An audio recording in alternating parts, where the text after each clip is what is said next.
गर्भधारण एक अद्भुत प्रक्रिया है जो शुक्राणु और अंडे के मिलन पर आधारित है। शुक्राणु पुरुष के अंडकोश में स्थित अति सूक्ष्म कोशिकाएं होती हैं जो कुछ अन्य द्रव्यों के साथ वीर्य में मिल जाते हैं।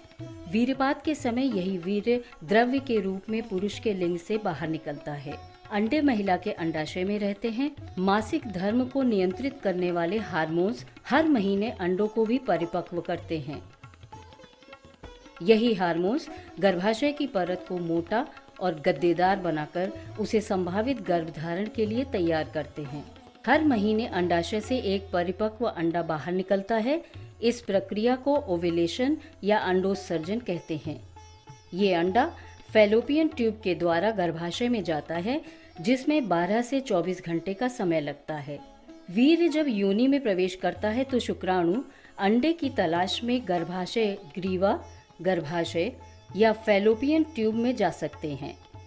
अंडे के बाहर आने की प्रतीक्षा में ये शुक्राणु महिला के शरीर में 5 दिन तक जीवित रह सकते हैं। वीर्यपात के दौरान लाखों शुक्राणु योनि में प्रवेश करते हैं, मगर केवल एक शुक्राणु ही अंडे से मिलता है और गर्भधारण का कारक बनता है। शुक्राणु जब अंडे से मिलता है तो उस प्रक्रिया को गर्भाधान या फर्टिलाइजेशन कहते हैं। इसके बाद निषेचित अंडा भ्रूण बनकर गर्भाशय में प्रवेश करता है। यह भ्रूण गर्भाधान के 3 से 4 दिनों में गर्भाशय में पहुंचता है और गर्भाशय के अंदरूनी परत के अंडे के चिपकने योग्य मोटी गद्देदार होने तक वहीं रुकता है।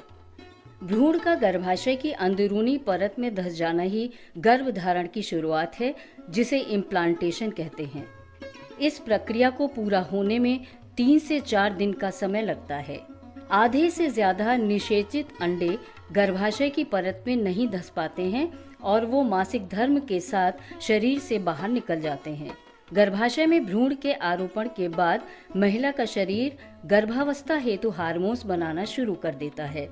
ये हार्मोन्स महिला के गर्भाशय की अंदरूनी परत को मजबूत बनाए रखते हैं, जिससे भ्रूण को पोषण मिलता है।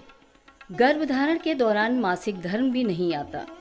जब शुक्राणु अंडे से नहीं मिलते या निषेचित अंडा गर्भाशय में प्रत्यारोपित नहीं होता तो गर्भाशय की अंदरूनी परत रक्त के रूप में योनि से बाहर निकल जाती है, जिसे मासिक धर्म या माहवारी कहते हैं। इस तरह से गर्भधारण की प्रक्रिया में कई चरण आते हैं, जिनमें 2-3 सप्ताह का समय लग जाता है।